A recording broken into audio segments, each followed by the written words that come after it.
Welcome to another movie plot and enjoy the memories. We open with a space scroll telling us that the Earth is now called Metropolis. Despite the name, it's now a giant desert ruled by the Great Brother whose council stands upright all day, but at least they get armrests. His evil brother has escaped his satellite prison and stolen a warship which he uses to return to Metro Earth, destroying tiny spaceships along the way. Lord Graal plans to make an army of super soldiers called Humanoids, but requires an element from Earth called Capitron, which looks like breakfast cereal. He sends down a raiding party to snap, crackle and pop into the Science Institute, where a woman named Barbara does science-y stuff. Their only security are two guards posted in a lookout tower outside, and nobody is aware that a hostile spaceship just landed on the planet. Barbara's contacted by her psychic pupil Tom, who hypnotizes her into escaping before the raid, but he doesn't warn anybody else. His real name is Dharma. But Tom also works, and he makes her jump in her landspeeder and glide home right before Graal's team arrives. They kill all of the two guards outside and some random unarmed man taking a leisurely stroll, and that's all of the defenses. Now the soldiers can just walk through the entire facility unimpeded, shooting scientists without a single laser fired back their way. Once everyone is slaughtered, they collect an octagonal device that houses the Capitron Crispies and return to the mothership, all in a day's work. Part of their mission was to kill Barbara, however, but since she got away, the lieutenant is only suspended for 100 days, making Graal quite the reasonable Dark Lord. Meanwhile, at Barbara's house, she's playing a video game with Tom because that's the best thing to do when all your colleagues were just murdered. She can't beat this mysterious boy who says his knowledge comes from a place many eons from here, but at the end of the movie we learn that it's just Tibet. A lukewarm security officer named Nick is told by Big Brother that the Capitron would have been stolen by the mad scientist Dr. Kraspin. He's working for Lord Graal to create the Humanoids in exchange for sanctuary on the enemy's homeworld after becoming a fugitive of Metropolis. Nick is ordered to locate the planet, which can be found somewhere in this matte painting by this hoopty of a spaceship. It's being flown back to Earth by a giant man named Golob, who's having trouble keeping it afloat and might have to Jack Sparrow this thing into port. He has a canine companion called Kip, who despite being a robot needs regular pets to keep his antenna wagging. When Graal passes in his commandeered warship, Golob follows it, asking for help all the way back to the villain's not-so-secret planet. Meanwhile, Nick visits the only survivor of the massacre at the Institute to learn she took the day off early, which is suspicious. However, Detective Nick doesn't seem to think so and just assumes she got lucky, while also not questioning those mysterious people talking to Tom. The kid says he didn't know about the impending attack, which is good enough for Nick, and that's the extent of his whole investigation. Meanwhile, on planet Nox, in which Nick is supposed to be locating, Lord Graal is welcomed upon his return by all his minions in their shiniest trash bags and longest turtlenecks. Awaiting him with loving gazes is Lady Agatha, which is a stark contrast to the death stare she's usually hurling around. Despite the dead bird on her head, she takes daily injections to maintain her youth and notices a wrinkle, so orders some more. Using a bed of needles, Dr. Kraspin extracts the life juice from female slaves who don't need to be naked for the process to work, but they are anyway. Agatha argues with Kraspin about relying on these daily doses, so it must pain her that any time her boyfriend says she looks beautiful, it's followed by a nice work, doctor.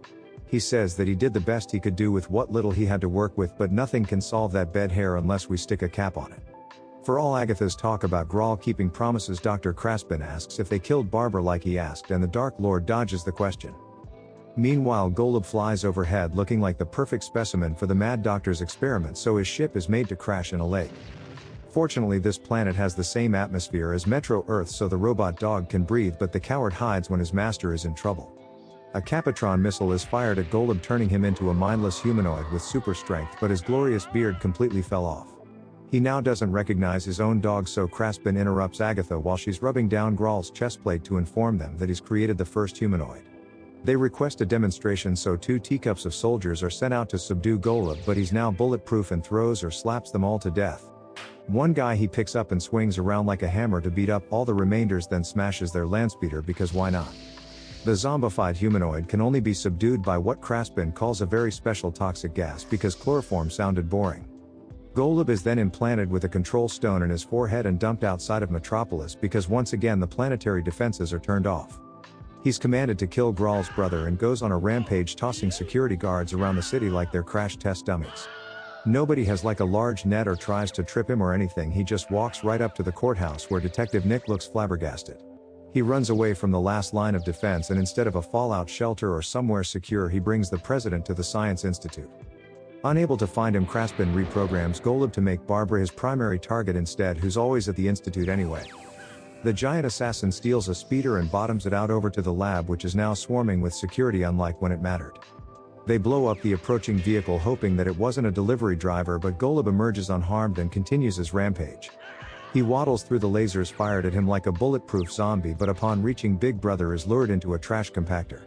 This thing turns balls of vibranium into frisbees for the kids, but the humanoid just pushes it off because he's apparently immortal. However, Golob throws Nick aside because he can't get through his plot armor and walks straight past Big Brother because Kraspin foolishly reprogrammed him to kill the woman who got him fired instead. She's now at home for some reason, so he walks all the way over there and begins trashing Barbara's house because murder wasn't enough. Barb doesn't own a single weapon, so she runs around aimlessly until being captured by the giant and picked up like a little child. The actual child uses his powers to calm down Golob, but Barbara isn't hanging around, she just jumps out the window and legs it into the desert. She just left her pupil to be killed, but fortunately Tommy Boy handwaves the control chip away and returns Golub's independence. He's still a dumb humanoid however, but at least he isn't running away from nothing and straight into an enemy patrol combing the desert. Just then the mysterious strangers appear and fire laser arrows into the soldier, then hit the 180 spin and take out 2 more. They then walk off as Tom appears and says he ripped that stone from Golub's head with his bare hands, but now he's as dumb as a turnip. He can't even process words properly but manages to spit it out that the enemy base is located on the planet Noxon. So with that information, Barbara walks out the front door and gets immediately kidnapped off screen. The others just watch as a spaceship flies away with Barb inside, who's brought to Graal despite the whole objective being to kill this woman. He just wanted to ask her if his brother is dead, so Barbara tells him the truth that he's alive instead of just making something up. Agatha has covered up her helmet hair with something even worse and takes the youthful girl to Kraspin, who gives her a good what for. He then puts her into the life-draining machine fully dressed because she clearly worked out a better contract than the previous sacrifice. With the knowledge of their location, the Great Brother puts together a battalion to invade consisting of the large, dullard and annoying child and Nick. They actually go of their own accord because the leader feared innocent lives would be lost, and he would be right because we aren't leaving this planet without killing every man, woman and plumber. Above Noxon, the trio get ambushed by Graal's defenses, which is something Earth could learn from, but Nick just blows them out of the sky.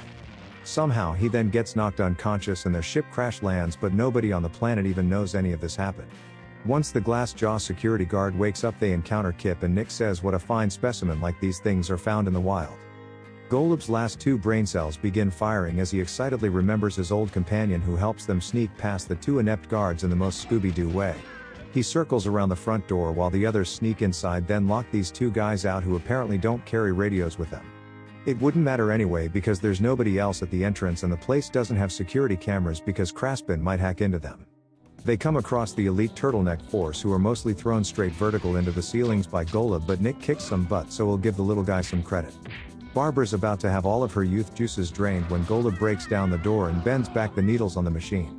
Nick comes through blasting, so Kraspin releases the toxic gas that doesn't do anything and all the villains flee to the cargo bay.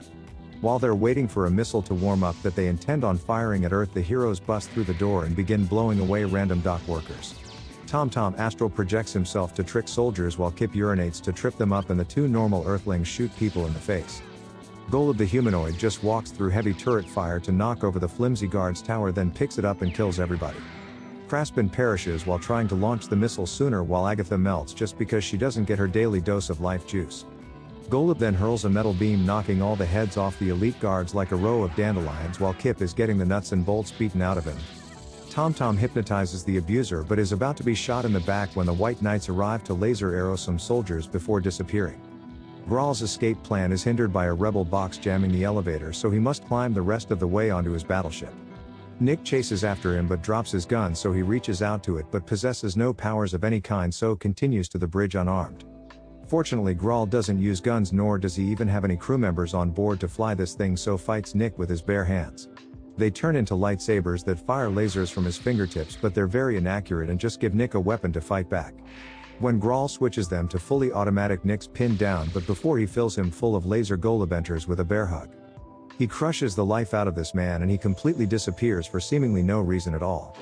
While the others escape the facility, Golob knocks over the rocket, causing it to launch into Graal's ship, destroying it on his way out. He then takes the Capitron container as the place explodes and every single worker must perish because nobody else is seen on the surface with the survivors. The humanoid leaps into the lake, destroying the element and seemingly himself in the explosion, so Nick immediately makes a move on Barb. However, her boyfriend emerges from the lake completely unharmed, so Barbara runs into the giant's arms, who also regrew his beard. But now he isn't a humanoid, so doesn't even recognize her and is more happy to see his robot dog. Just then a translucent ship sails up piloted by the laser archers, asking if Tom Tom wants a lift back home. He says that his mission here is complete, and some cryptic lines about always being in the sunshine of your heart, followed by this sign off. Without giving us any translation, Tom Tom boards the ship and sails back to the mysterious land of Tibet. And the movie ends.